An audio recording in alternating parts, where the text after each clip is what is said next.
So, as I said, I think there are three issues here that Aristotle is dealing with, or three questions. Really, the first one, is there a God, and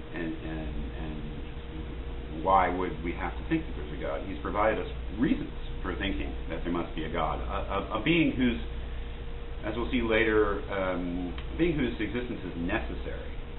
Our existence is not necessary. That is, the world would still exist if you and I were not here, but somehow or another, for the world to exist, Aristotle is arguing there must be this unmoved mover.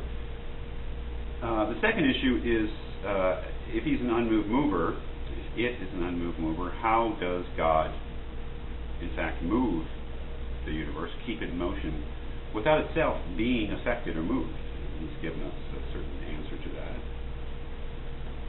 Third question is, what exactly is God doing? Aristotle has argued that God is pure actuality. God is pure and constant and unchanging, eternal activity. What is that activity? So let's focus let's see, this is the end of part 7. It's actually the third paragraph from the end, a long paragraph, and I would say this is really one of the highlights of Aristotle's metaphysics and of Aristotle's work itself. Let's look closely at this paragraph. He says this, begins this way. On such a principle, then, depend the heavens and the world of nature, the principle being God. And it is a life such as the best which we enjoy, and enjoy for but a short time. For it is ever in this state which we cannot be, since its actuality is also pleasure.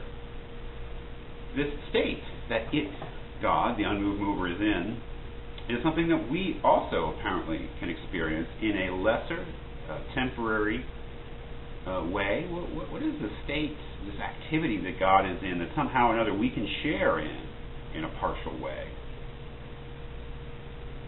And for this reason are waking perception and thinking most pleasant, and hopes and memories are so on account of these. So this activity, this actuality that God is, that He is an activity, is something having to do with thinking. And thinking in itself deals with that which is best in itself, and that which is thinking in the fullest sense with that which is best in the fullest sense. Seems to be suggesting that God, His activity, is thinking. The activity of the intellect.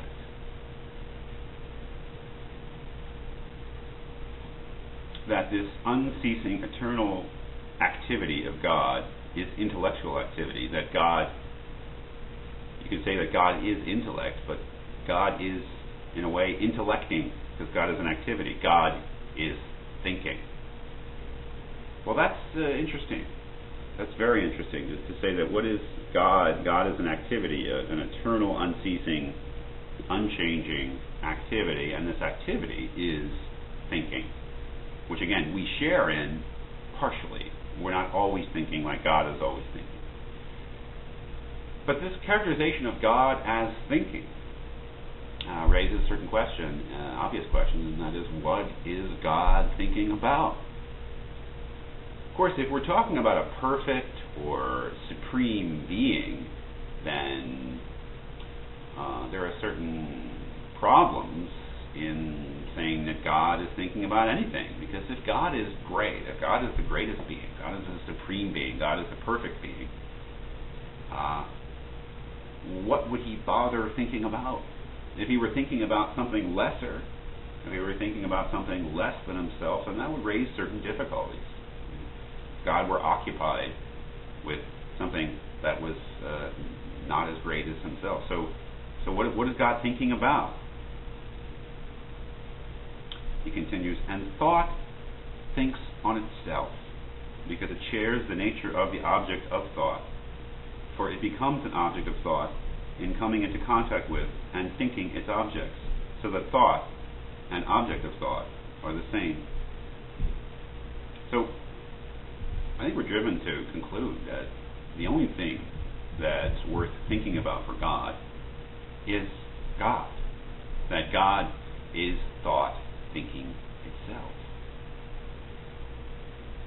For that which is capable of receiving the object of thought, that is, the essence, is thought, but it is active when it possesses this object. Therefore, the possession, rather than the receptivity, is the divine element which thought seems to contain.